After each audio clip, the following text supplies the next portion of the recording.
Hello guys, welcome to this video. Now we are from English Letters 4A, Applied History of English Language and Literatures.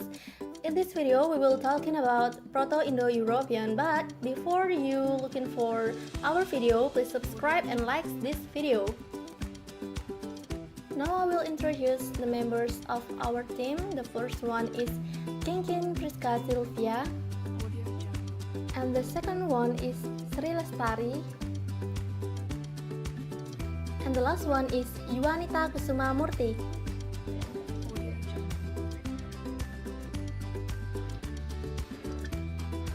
Hey, have you studied material Proto Indo European yet?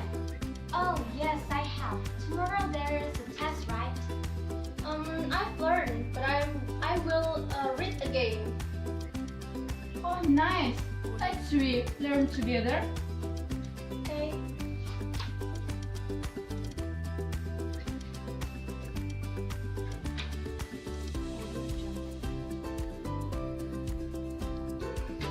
I will learn again.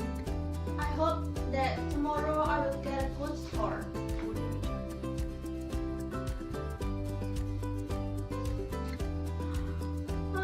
But I feel so sleepy tonight.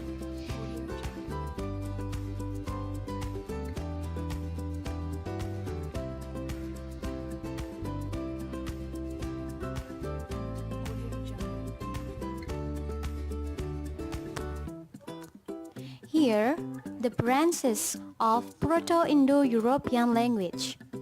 First, English, Hindi, Persian, Russian, Armenian, and Greek. They are the descendant of Proto Indo European language. Okay, we will discuss about Proto Indo European language. First, I will inform you about the term of Proto language in historical linguistics. Proto language has a definition. A parent language is often called in historical language, and the descendant of parent language are called as daughter, which are sister, and member of the same family are said to be related. So let's focus on Proto Indo European language. Proto Indo European language spoken about 6,000 years ago on the Eastern Europe north of the Black Sea. The language changed in different ways, slowly giving rise to separate language. The Indo-European family is thought to have originated in the forest north of the Black Sea in what is now Ukraine during the Neolithic period about 7,000 BC.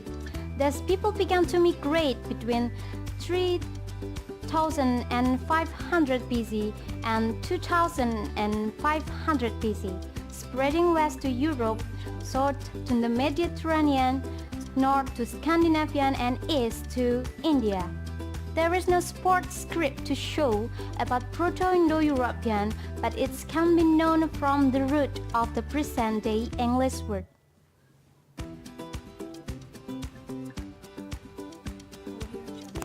Some sources serve any alternative theory about the spreading of Proto-Indo-European language.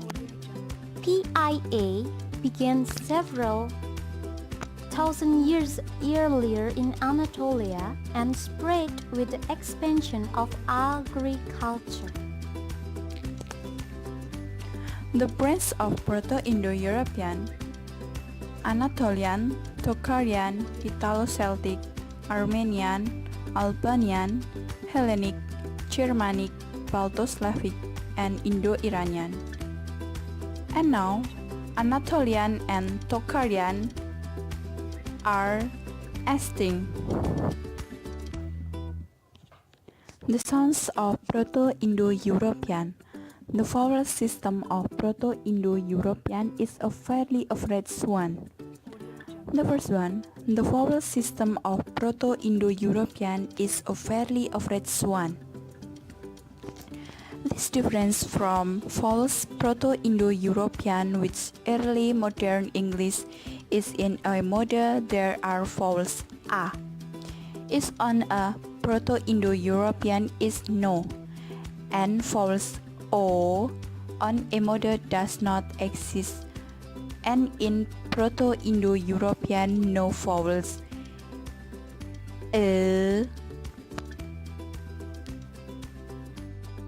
Okay, about the consonant system of Proto Indo European, however, is highly interesting, specifically the system of obstruents, which contains a number of stops or plosive, but only one fricative. Just look at that table. As mentioned on that table, there is a rich set of stops, but there is only one fricative, S, which is voiceless. Indeed, a wholesale transformation of this system is a characteristic feature of Germanic. As you can see, the form of this root, although not identical, are still quite similar in the various languages. They all begin with some labial consonant, and in or, and with the exception of Sanskrit, they have the short vowel. In present-day English, you have a long vowel, but this is relative to this recent development. Old English still had a short e with the help of the reconstructive method. Linguists have assumed a Proto-Indo-European form here, the asterisk or star before the form show that the form is reconstructed rather than attested. From this proto-form, the example short e regularly becomes but it remains in the other language, not that the initial consonant b, b, or I don't know what to say, that remains unchanged in Sanskrit only. In Slavonic, including ches, aspirate but becomes voiceless. P apostrophe H. Finally, in Latin, it also turns into a voiceless fricative.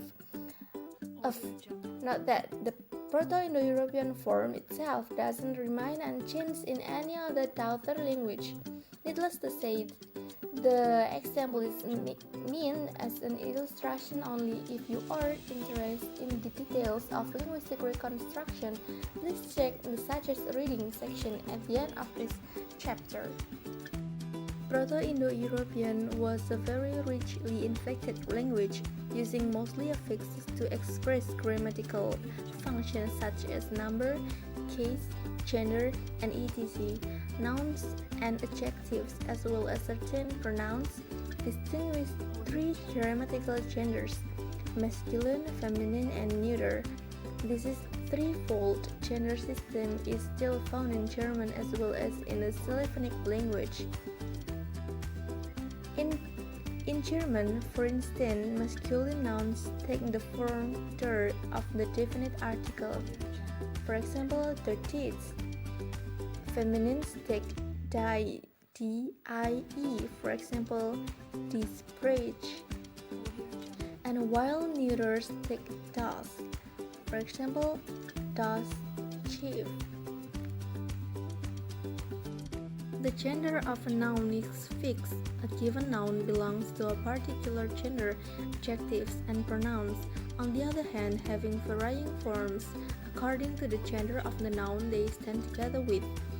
In Sloven, for instance, you have the adjective meaning beautiful in varying forms. Lepmos, it means beautiful brides.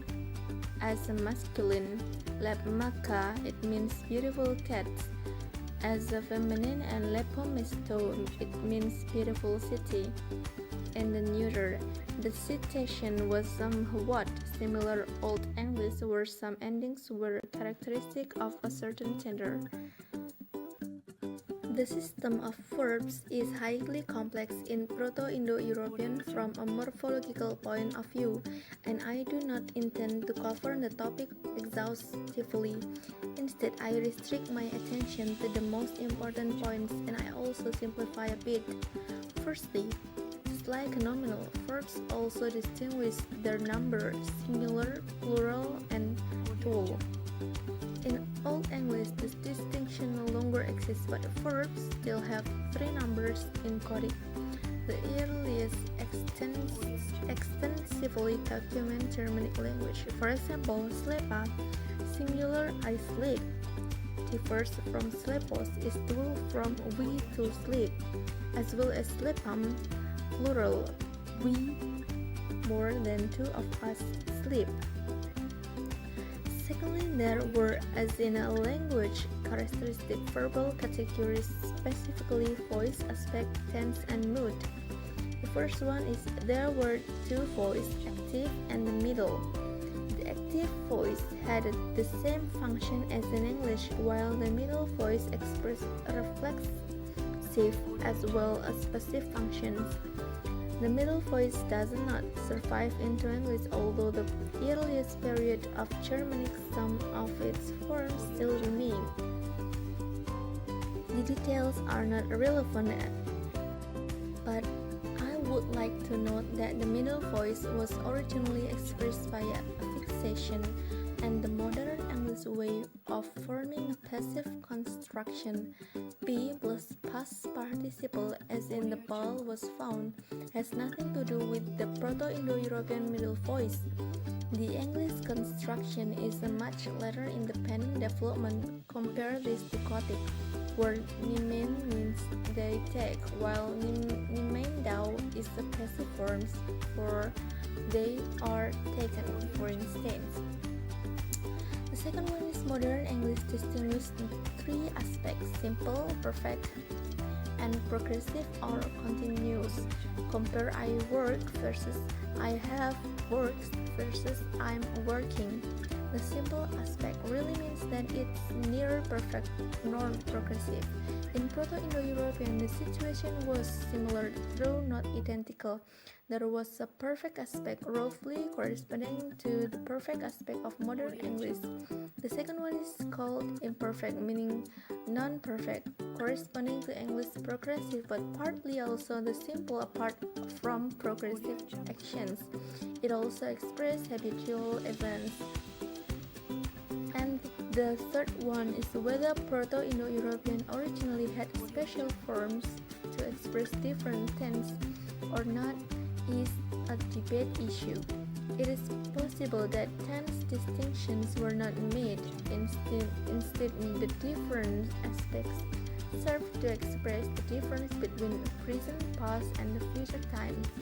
Let me remind you that tense is a grammatical category. So, for example, future tense doesn't mean the same as future time. If you say the train arrives at 5 p.m., the sentence refers to future times, but arrives is grammatically speaking a present tense form.